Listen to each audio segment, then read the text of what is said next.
শতকরা থেকে আসা 31তম বিসিএসের একটি গুরুত্বপূর্ণ ম্যাথ নিয়ে আজকে আলোচনা করব, যেটা গতকাল কাজ দেওয়া হয়েছিল। তো আপনারা এই সমাধানটি মিলাবেন। তো চলেন সমাধানটা দেখি। তো সমাধানে বলছে কোন সংখ্যার 60% থেকে, তাহলে ধরি এই সংখ্যাটি হচ্ছে এক্স।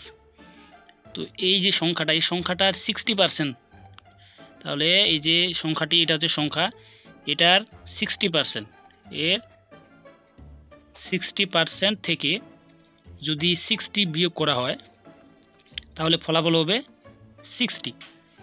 তো এখান থেকে সমাধান করি। তো সমাধানে দেখি যে এর বলতে গুণ জানি 60 এন্ড পার্সেন্ট যদি ওঠাই দিই তাহলে 100। আমরা জানি যে পার্সেন্ট সমান লেখা যায় 1/100 মাইনাস 60 ইকুয়াল টু 60।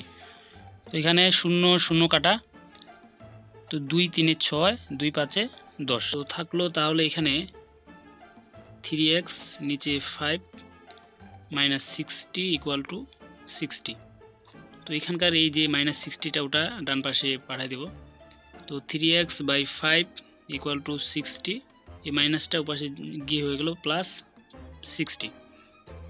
তো এখন তো এখানে যে 3x/5 সাইডের সাইড যোগ করলে আসতেছে 120। 120কে যদি ভাগ দিই 3 দিয়ে, 3 40 হয় 120। এখন যে মানটা x এর মানটা দরকার, তো x ইকুয়াল টু তাহলে লেখা যায় 5 আর 4 গুণ করলে হয় 20, আর এখানে একটা শূন্য, তাহলে আসতেছে 200। তাহলে x এর মান আসতেছে 200। এটাই আপনার উত্তর।